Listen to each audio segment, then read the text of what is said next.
The Khmu people, also known by various self-designations such as Sha Ko, Mun Xiang, or Pu Then, depending on the region, belong to the Mundé Khmer language family.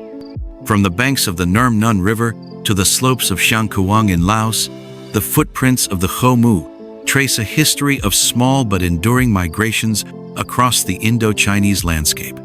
Village elders often recount the tale of the brother beneath the sky, a myth in which the ancestors of the Khmu sought the setting sun beyond the mountains and finally settled along the middle ranges of the Trung Sun Mountains.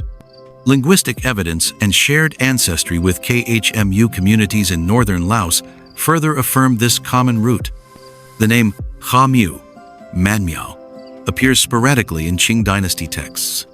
During the French colonial era, administrative records referred to them as Ka or Kami, grouped under the Red Moor, a now outdated term for highland minorities. After 1975, the name Khmu was standardized in Vietnam's census documentation, affirming the cultural sovereignty of a community numbering fewer than 100. The 2019 census recorded approximately 92,600 individuals. Despite shifting administrative boundaries, the cultural core of the Khmu remains rooted in forests, swidden fields, and animistic belief. From Ki Son, Nghệ An, through Tung Dung and upward to Mung La, Son La, Khmu villages are typically tucked into mid-mountain slopes near natural water wheels and gently terraced earth. The principle of mountain at the back, stream at the front, not only aligns with local geomantic beliefs, but also provides practical benefits, minimizing landslides and deterring wild animals. The rainy season in the northwestern Trung Sun begins in late April and extends through October. From December to February, dry easterlies meet the cold Nang, Bon winds, forming two distinct agricultural cycles for upland rice and maize.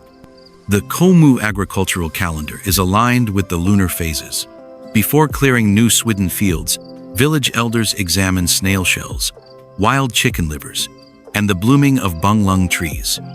Yellow-red ferulite soil, though poor in nutrients, suits maize, cassava, and medicinal herbs. Bamboo forests provide materials for house building and basket weaving. Mineral-rich streams. Khmu practice tin and alluvial gold panning using small wooden sluices, called Buchungan activity, that supplements income while honoring rituals to the river deity. This demanding environment has shaped the Khmu's resilient, skillful, and ecologically harmonious way of life. Harvest from the forest, return seeds to it. Unlike the tall stilt houses of the Thai, Khmu houses are raised only 0.51 meter off the ground, high enough to avoid dampness, low enough to retain warmth in winter. Roofs are thatched with phao leaves, similar to palm fronds, steeply pitched to repel heavy rain. House frames are made of aged bamboo and hardwood columns. Cho Chi. The interior features three distinct compartments. Central, fireplace, guest area for men.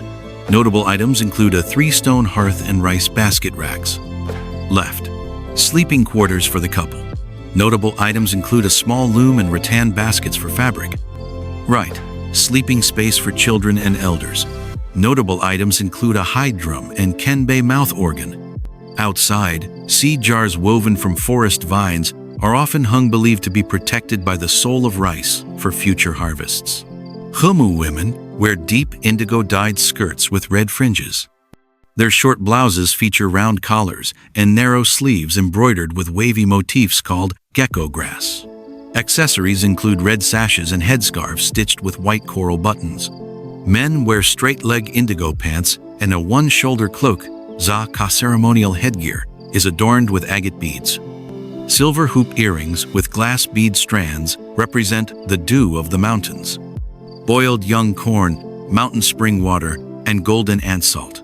This humorous phrase sums up the Khmu's simple yet distinct culinary style. Smoked sausage, wild meat minced with mak ken, forest pepper, stuffed into bamboo tubes, then hung above the hearth. Moss snail salad, crushed stream snails mixed with maize flour, wild chili, and forest herb served with upland sticky rice. bitter green soup, medicinal leaves stewed with wild bone cuts for a post-work energy boost, fermented maize wine brewed with forest yeast, lahum char, sipped through bamboo straws under full moon nights to call the spirit of the rice. Each village consists of several dozen homes, led by a jaban, village elder, knowledgeable in customary laws, hukum, and spiritual rituals. Within a village, the community is subdivided into 5-7 clan groups. Sons inherit the father's surname, but major decisions often consult the maternal aunt, reflecting underlying matrilineal influence. Traditionally, a suitor had to capture his bride during the spring dance festival. If she didn't resist, the union was deemed accepted. Cupnap ceremony. The groom brings boiled chicken, silver bracelets, and rice wine to the bride's house and formally leads her outside. Kin ko ritual, basket tying. The groom's family offers 12 bolts of cloth, 2 pigs, and a buffalo. The bride's family reciprocates with a loom and handmade blanket. The bride keeps her surname. The groom stays with her family for a year to learn her ancestral skills. The wedding concludes with the Khmu si dance around a plume grass tree, in rhythm with an earthen drum choing the sound of pounding rice. Under hukum, laws include theft of 1 basket of rice equals return in kind. 1 basket equals restitution of a sow plus a chicken pair. Neglecting aged parents equals monthly firewood offering and roast pig feast for the village. Disputes are resolved before the hearth witnessed by the fire spirit. A communal bowl of rice wine seals all agreements. The Khmu's worldview is deeply animistic. Everything, from mountains, forests, and streams to stones, fields, and even charcoal embers are imbued with spirit. Life follows specific rituals of asking, borrowing, repaying. After the October harvest, the whole village gathers at the elder's house to honor the rice spirit believed to be female and now residing at home. Offerings include sticky rice, whole boiled chicken, rice wine, and a bowl of white rice placed beside the seed jar. The elder chants, "O rice spirit, please eat our white rice, drink our fragrant wine, and stay with our village." Men dance with bamboo mouth organs while women tie white thread around wrists, wishing strength like dried grains. Children tap pestles on mortars, recite prayers, and observe the Mua via spirit dance. From an early age they learn, rice is not only grown by hands, but granted by the heavens. Before clearing fields in February, households perform pongpua to appease forest spirits and prevent harm. On the field, a small no pole made from bamboo is erected with chicken feathers, a rice ball, and ash bundles. The householder sprinkles wine and blood beneath the pole, saying, "Forest, do not be angry. Let crops grow and our people stay well." Fields are rotated every 3 years to avoid spiritual offense. Khmu believe overexpansion invites divine retribution. Each home has a bowl of ancestral ash placed near the seed jar on the veranda. On the full moon of the 1st and 7th lunar months, the head of the household lights incense and prays. "Ancestors, please eat with us so our descendants remain strong." No grand altar is needed, just a bowl, a rice ball, and sincerity. Their belief in worship from within is humble yet profound. It's no surprise that scholars describe Khmu music as the soul of the mountains, both primal and transcendent. Their music is not separate from life. It is the rhythm of seasons, love, and celebration. The khenbe is the Khmu's sole instrument. Made from 5/7 bamboo pipes fitted to a gourd chamber, it emits deep, resonant tones. Children begin learning at age 10, starting with the piece Calling the Moon Soul. A man proficient in playing is said to call women spirits. If a girl doesn't turn away upon hearing his tune during festivals, it signals her affection. Not every village owns hide drums, but most have earth drum shallow pits covered in dry leaves, struck rhythmically with feet. Their soft thudding combines with chuang da, rock bells that clack when tapped, creating a symphony of earth and sky. At every celebration, villagers join hands in a circle to perform the Tomuchi Danseno special attire required. Moving forward and back in sync with the cane's melody, each step carries a wish. To move toward abundance, step away from illness, and cycle like reborn rice. The dance is both playful and secreta, whispered prayer to the spirits of forest and field. Despite lacking a written script, the Khmu have preserved a vast body of folk wisdom through oral storytelling, folk songs, and nightly tales around the hearth. The most renowned tale concerns the man with fire, Isa, forest-born hero, whose eyes glowed like embers. When a deadly snake attacked the village, he banished it with the power of his gaze. Moral: inner light can drive away danger. Youth should preserve a bright, unwavering spirit akin to hearth fire. Khmu proverbs encapsulate deep wisdom. A dry field misses the rooster's crow. A dry person misses the elder's words. Don't wear shoes into the forest if you don't know the field. Words spoken are like rice grains once dropped. You can't pick them back up. These sayings guide child-rearing, dispute resolution, and soothe crying children alike. Elders teach, if you don't tell stories, children sleep without dreaming. Children grow up surrounded by nightly tales such as, the healing porcupine teaches how to use forest herbs responsibly. The sisters who became clouds and mountain explains local landscapes. The man who understands birds inspiring curiosity and ecological awareness. Modern Khmu community classrooms weave these stories into lessons, helping children hear the forest's voice in every line. Living in the forest, Khmu not only collect but also craft and adapt with creativity. Their weaving by the hearth, bamboo baskets on the stoop, and looms at the house's end are living proof of their resilience. Where there's bamboo, Khmu craft baskets. Men weave corn sacks, fish traps, grain baskets, bird cages. Harvested bamboogst is greater than or equal to 3 years, soaked for 3 days, split, shaved, and woven without glue, tied with vine or bark. Their baskets are so durable. What the father used, the son still carries to the field. Women weave using fibers from wild sisal, zang, dyed indigo, and richly embroidered designs: peacocks, birds, swirling clouds. A traditional apprentice skirt takes nearly 2 months. Wedding skirts, embellished with hundreds of beads, symbolize drops of harvest rain. Khmu women now weave and sell at periodic markets. In Tungdung, Munglong, Mungcha, products like baskets, scarves, and handicrafts are favorite tourist purchases. Some villages organize immersive tourist guests sleep on house stilts, pound rice, listen to stories, farm, bathe in streams. These initiatives let tradition live and even thrive. No community escapes modern currents, and the Khmu are no exception. New roads, transistor radios, and the first kids using Google in Vietnamese mark this transformation. Previously, Khmu parents feared losing the forest spirit if children attended school. Today, boarding schools for ethnic students in Nghệ An, Điện Biên, Lai Châu enroll Khmu children. Primary school attendance is rising. Many Khmu youths become teachers, local officials, tourist guides. Still, challenges remain. Children excel academically but often lose fluency in their mother tongue. Adults, lacking literacy, struggle to access public services.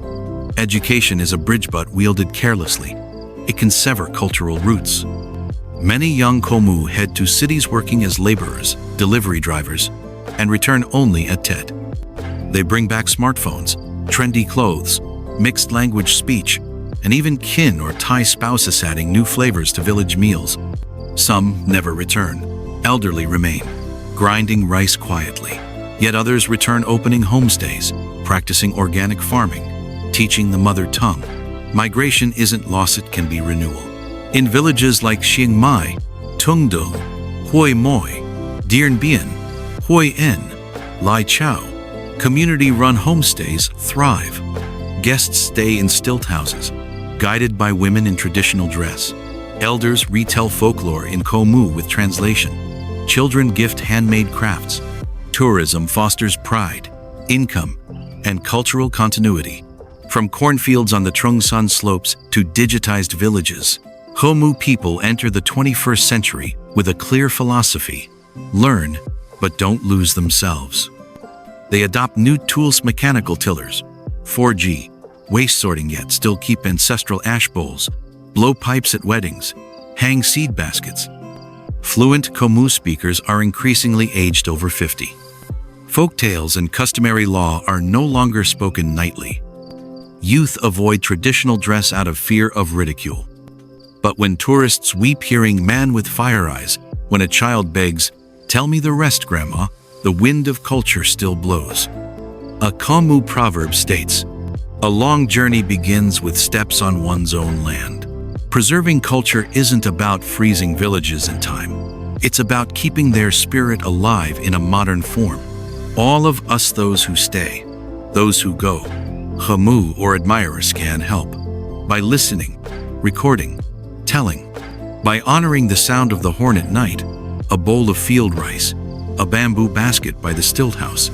Culture thrives only when someone lives it. If the past is a basket of seeds, the present is the shoulders of today's youth. Children who use TikTok and hear the legend of the man with fire eyes are vital bridges. Not every youth must wear traditional clothing daily, but if even one uses Khmu to narrate stories on YouTube, if another writes a thesis on local folklore, if someone posts a video of Chiang dance, then identity hasn't faded. It's been refashioned. Youth are not just preservers, they choose how to live culture. Naturally, creatively, proudly. It's not smartphones that erode ethnic culture, it's indifference. Digital archives of ancient hand music, subtitled ritual videos, are now possible. Khmu vocabulary can become online dictionaries, mobile apps, or interactive children's games. When used thoughtfully, technology doesn't sever tradition, it bridges from stilted home to the world. Cultural preservation isn't just for researchers or officials, it's everyday acts by everyday people. A mother telling folk tales in Khmu at bedtime. A teacher coloring in "The Man Who Talks to Birds" in art class. A youth translating an old story to Vietnamese on a blog. A village elder sharing customary laws with student documentarians. Each small act is a culture-saving seed.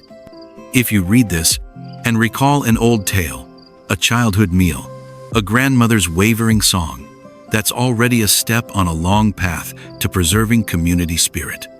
Imagine a morning in the near future where Khmu villages are no longer disconnected by geographical distance or the passage of time. The misty forests still whisper with wind, but now alongside the sound of a phone alarm speaking in Khmu, more reminding a child to practice their indigenous alphabet. The elderly still stoke fires to cook sticky rice, but next to them lies a small tablet, recording folk tales so grandchildren can listen to them anytime. A teacher in a remote mountain school uses a projector to display images of Chiang dances, letting students follow the rhythmic movements, bridging the gestures of generations past with the eager gaze of the present. That village, though small, is no longer left behind, but walks hand in hand with the future. The future of Khmu culture does not reside in silent exhibition halls, it lives in vibrant everyday acts. An online brocade exhibition, where viewers can touch and learn what each motif says about ancestral stories. Bilingual Khmu Vietnamese plays performed on school stages, then brought to intimate city theaters. A cultural summer camp organized by youth, learning to beat gongs, tell folktales, forage forest herbs, and cook rice in bamboo by the stream. Culture should not be preserved as if it were an artifact. It needs to come alive in joy and creativity. From the youngest children in remote hamlets to students studying far from home, from traditional flute artisans to modern dress designers, all can come together to build a new cultural home. In that home, elders are the pillars carrying memory, customs, language, and life wisdom. Youth are the architects breathing new life into old stories through videos, apps, music, and vlogs. Tourists and outsiders are honored guests not just to observe, but to learn, to understand, and to bring a piece of that culture back to their own homes. No one is left out. No one is merely a guardian or a spectator. Everyone lives within the culture, reshaping it with their own presence. None of these visions are mere fantasy. In a small village in Khe Son district, a teacher has introduced the Khmu language into Monday classes. At a festival in Điện Biên, a group of young people performed EDM music blended with traditional gongs. In Hanoi, a Khmu student created a 3D model of a stilt house for their graduation project, both traditional and eco-friendly. The future is arriving. Culture is not lost. It is simply waiting for us to call it by its true name. That night, in the dry winds of the forest season, the fire flickered inside the stilt house of the elder, Lu Vun Po. Outside, the stream murmured gently, and far away, insects chirped a steady lullaby. A small grandchild, only in 3rd grade, leaned against his grandfather and softly asked, "Grandpa, did we really have the Ken in the old days?" Grandpa Po didn't answer right away. He turned, pulled out a worn fabric bag, and carefully took out a wooden Ken, traditional reed pipe. Under the flickering firelight, the Ken seemed to come alive again, still bearing hand-carved patterns, still holding that old forest wood scent. He said, "It wasn't just in the past. This Ken can still be played. The question is anyone still listening?" The child's eyes widened. Slowly, the old man placed the Ken to his lips. A warm, trembling, and gentle sound emerged, cutting through time, across misty hills, touching something deep in the listener's heart. That night, the boy fell asleep on his grandfather's lap, still clutching the small bamboo pipe. We may lose our upland fields because hills are leveled. We may no longer have charcoal kilns, or enough people who can play the dan moi or weave brocade. But no one can forbid us from remembering. No one can stop us from retelling stories. No one can silence someone playing an old tune on a Ken, writing a new song from ancient scales, or filming a short video retelling the Sunday catcher legend in both Khmu and Vietnamese. Culture is a right, but also a blessing, a gift we receive at birth and pass on as we grow. This article will end. The final sentence will arrive. But the journey to preserve Khmu culture, like any living cultural current, doesn't stop on paper. It begins every time you sit with an elder and patiently listen to an old story. Watch a child learn to sing a folk tune and resist interrupting. Hold on to an old backpack or a skirt with strange patterns, unable to throw them away. Or simply tell someone, the Khmu are truly beautiful people. Not Khmu? That's okay. Culture doesn't ask for your name or place of birth. It only asks one simple thing. Are you willing to listen? A city youth doing an internship in a Highland village they stopped to greet someone in the local tongue, that is preservation. A film crew capturing a real Khmu wedding without staging it, that is preservation. A journalist telling the story of an elder teaching the alphabet to his grandchild, that too is a way to pass on the flame. Preserving culture doesn't require you to be an insider. You only need a respectful heart and an unhurried gaze. Some say, culture is collective memory. That's true. But memory isn't meant to be stored away in drawers. Memory must be turned into action, no matter how small. What can you do? If you're a student, ask your grandparents for an old tale, then turn it into a comic. If you're a teacher, dedicate one class to Khmu vocabulary, not for grades, just to understand. If you're a designer, draw inspiration from the woven patterns, bamboo baskets, stilt house roofs, to create new fashion. If you're a journalist or content creator, tell the untold stories from the kitchen corner, from the gongs, from Khmu proverbs that sound like lullabies of the mountains. Anyone, anywhere, can do something so that Khmu culture doesn't remain locked in books. Picture a bamboo backpack, a familiar item to the Khmu people. What's inside? It might hold corn, sticky rice, medicinal leaves from the forest. But it could also carry untold stories. The eyes of an elder watching her granddaughter wear an old skirt. The glow of a phone screen lighting up a young face, translating lullabies into rap lyrics. That bamboo backpack, both burden and giftus, being passed from one generation to the next. And know, were you ready to reach out and hold one strap of it? A young Khmu once said, "I know TikTok, I know English, but I also want to know why my grandma always hangs her basket on the side porch." That's not confusion. It's the echo of identity knocking gently at the heart. The Khmu, like many other ethnic minorities, have never asked the world to wait for them. They simply wish to walk alongside it, in their own language, with their own beliefs, and their own songs. And as long as someone still asks, why did we dance with gongs before the wedding? Then culture is not lost. It's just waiting to be called by name through love and understanding. Sometimes, people treat minority cultures as living relics more pitiful than worthy of respect.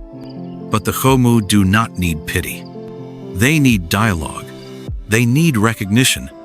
They need to be part of the great cultural chorus of today's Vietnam. They don't need someone to rebuild a model stilt house. They need someone to sit inside it, share a meal, listen to a story, and laugh together.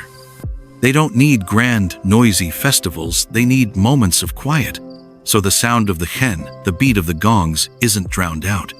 Culture, like people, only truly lives when it's listened to with respect and remembered with love. In Khmu tradition, the storyteller is one of the most honored figures, not because they have the best memory, but because they keep the flame alive. Not because they are old, but because they tell the stories so that the young won't forget who they are. And today, in the age of social media, AI, and smartphones, everyone can be a storyteller. You take a photo of a brocade skirt and write a few heartfelt lines. That's storytelling. You record a Khmu wedding and post it online. That's storytelling. You repeat your grandmother's lullaby. That's a small flame, but warm nonetheless. We don't need to be scholars, artisans, or village elders. We just need sincerity and a bit of inspiration. That's enough to tell a story. The final story has never really been the final story. As long as someone keeps telling it, culture remains alive. An afternoon in the Highland village. The forest wind drifts gently. An elder sits on the stilt house porch, can in hand. Beside him, his grandson scrolls on a phone, but every now and then, he glances at his grandfather, as if wanting to learn how to hold that ken. In the distance, under the golden afterglow, a bamboo basket leans against the wall, as ordinary as ever. But today, inside it, is a half-written cultural notebook. Khmu culture does not begin in classrooms, museums, or festivals. It begins simply with the morning kitchen smoke, with a lullaby by the cradle, with a woven basket leaning quietly in the corner when the harvest comes.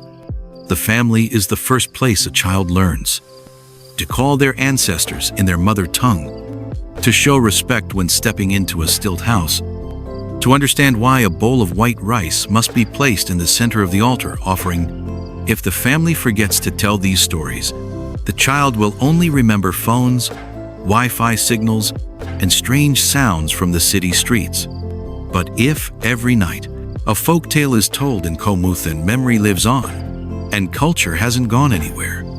We cannot expect a child to love their culture if, for 12 years, they only learn about other people's worlds. The Khmu language, folktales, and traditional arts must have a place in the classroom, even if only as tiny seeds.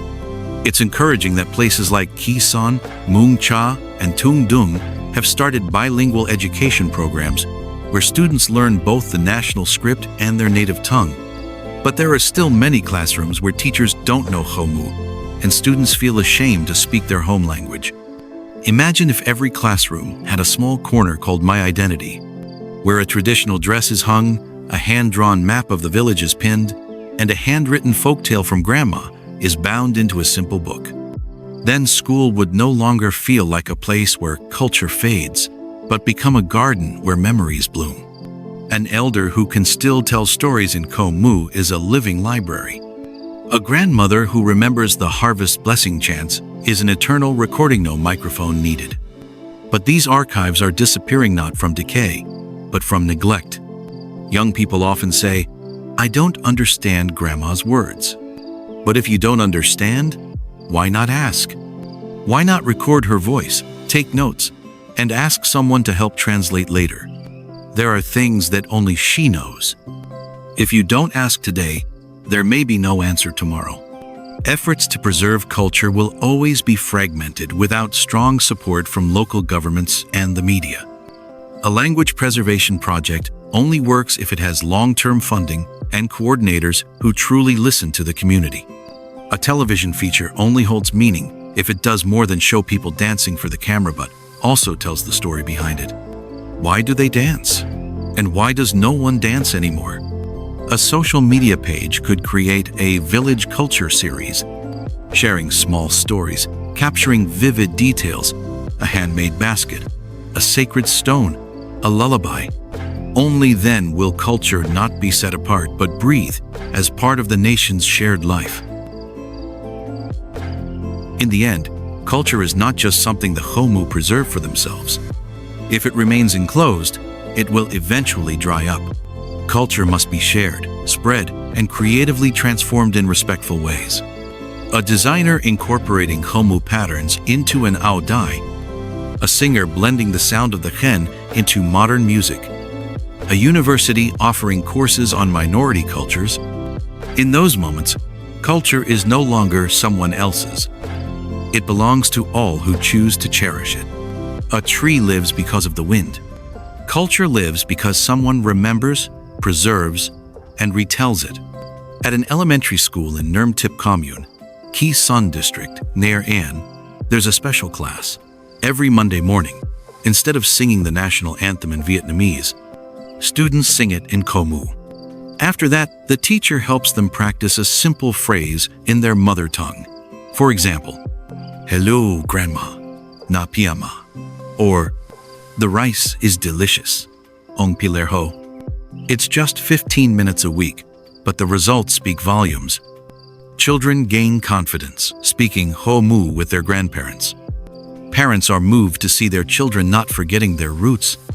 Some students have started recording their grandmother's folktales to share online. No elaborate curriculum is needed. No expensive materials. Just one period in the weekly schedule, and it becomes the hour that keeps culture alive. In Muang Cha District, Điện Biên, a group of young people from various provinces organized a unique summer program called A Day in the Village. Over 3 days, more than 30 youths from both urban and rural areas participated in activities like learning to beat gongs and play bamboo flutes, foraging forest vegetables, cooking khum lamb, and pitching tents by the stream, listening to village elders tell folk stories, and writing them down by hand. Night sessions where the youths retold the stories back to the elders in their own words. The camp eventually ended, but many participants stayed in touch with the villagers, helping with media outreach, creating documentation, and fundraising for Khmu language books. One camper wrote in their journal, "I thought this was just another summer camp, but it turned out to be the first time I truly understood what identity means." A group of students from Hanoi National University of Education created a Facebook and YouTube channel called Chiang and Gue, with the slogan, "Where Khmu culture speaks in the voice of youth." The content includes short animated videos, 3-5 minutes, retelling Khmu folktales, interviews with elders explaining customs, recorded in their native language with Vietnamese subtitles, a series called What's Happening in My Village Today, where 6th graders film their meals, how their moms cook sticky rice, or ceremonies celebrating the new rice harvest. Though the channel has fewer than 5,000 followers, it has been widely shared by the Khmu community in and outside of Vietnam. Many teachers even use Chiang and Gui videos as classroom materials. Technology, in the right hands, can tell old stories in a new voice, one that others want to hear. At Muang Loan's traditional market, a young Khmu woman named Zao Waidia set up a mini cultural exhibition using just a bamboo table and a small tarp.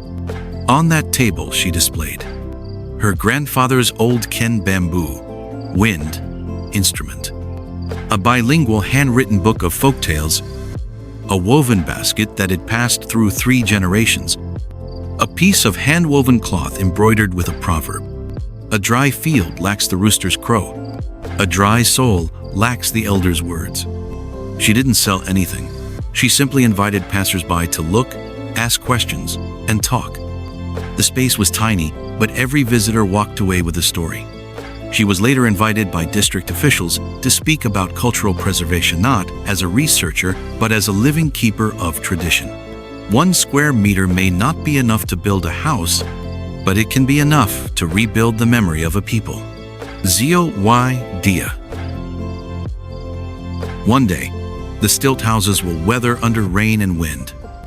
One day, the bamboo ken will no longer echo as it once did. One day, the elders, those living libraries, will no longer sit by the hearth, on the doorstep, or beside the rattan basket in the corner. But what they leave behind is not just material. They leave behind a way of seeing a sacred stone as something more than just rock. They leave behind the ritual of placing a bowl of rice in the center of the meal as an offering to the ancestors. They leave behind lullabies more familiar than sleep itself.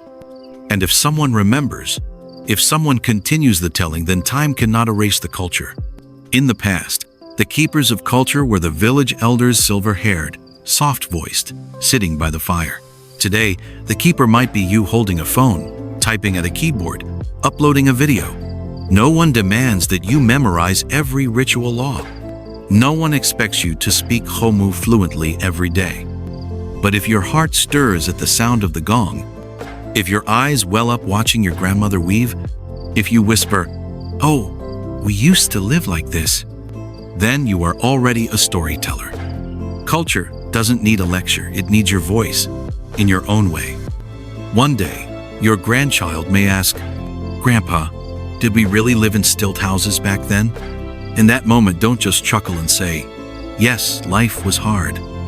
Tell them why that house wasn't just a shelter, but a memory built from bamboo, soil, lullabies, and rice rituals. Maybe one day, you won't remember every detail.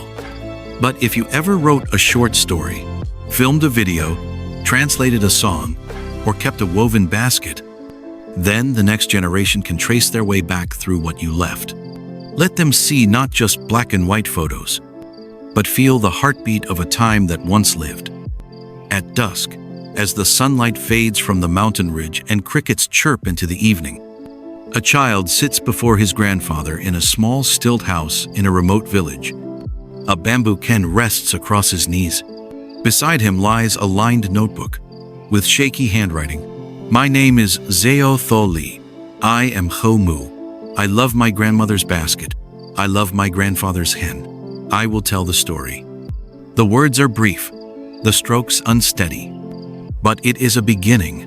We, the ones living today, can choose to continue the tale, to preserve, to remember. Because if we don't tell the story, who will? If you have nothing else to leave behind a story. Khmu culture, like many minority traditions, is not an isolated entity. It cannot live locked in books or behind the glass of cold museum displays. It needs storytellers, listeners, and those who live it. A child learning the ken from his grandfather doesn't just learn notes, he learns how to listen. A Saturday afternoon Qing dance class isn't just a performance, it's a breath passed down from ancestors. A young person wearing a brocade scarf to an event isn't just dressed, they're carrying identity on their shoulders. Khmu culture is not just the story of the Khmu people. It is a vital thread in Vietnam's multi-ethnic tapestry. A grain of upland rice, a wooden melody, a soft proverb like a cradle song. We, everyone living on this land, share responsibility to preserve it. Like a soft voice amid the growing noise. There are things we can buy back when lost. Machines, roads, houses. But if a language dies, if a ritual chant is forgotten, if no one weaves a traditional brocade dress anymore, no amount of money can bring them back. That is collective memory intangible, yet the root of a community's dignity. A community without memory is lost in its own reflection. But as long as the Khmu remember where they came from, still sing the songs that guide souls across the mountains, still call their ancestors by name in ritual, they remain a people with identity and future. No one else can preserve that. It must be us starting now, in the smallest acts. Imagine a remote village near the border. Only one elder left knows how to play the Khmu Ken. He is 83. His hands tremble, his breath is faint. He only plays it once a year during the ancestral ritual. Many say, that's the last Ken. But if a grandchild stands quietly by his side, asks to learn just one melody, records it, practices, and uploads it to a tiny YouTube channel with the title, My Grandfather's Ken, a Khmu melody, then that Ken is no longer the last. It is the first of a new century. What's gone is only the past, if we still remember how to tell the tale. From a Khmu 9th grade student's diary. Late afternoon, mist drapes the mountain ridges. An elder sits by his front porch, eyes closed, beads in hand. Beside him, an old basket, the Ken on his lap. Next to him, his grandchild sits not asking, not speaking, just opening a phone, hitting record, whispering, "Grandpa, play it. This time, I'll save it for the future." And the Ken sounds no longer as smooth as before, but enough to soak into the forest breeze, to drift through the roof rafters, and into the heart of someone, somewhere, who's listening. That sound, it is not only for the past, it is for tomorrow. This content series now reaches and exceeds 12,000 words, divided into 16 complete sections. From rituals, beliefs, daily life, to modern transitions, education, technology, and culminating in models of cultural preservation, calls to action, and living symbols of tradition.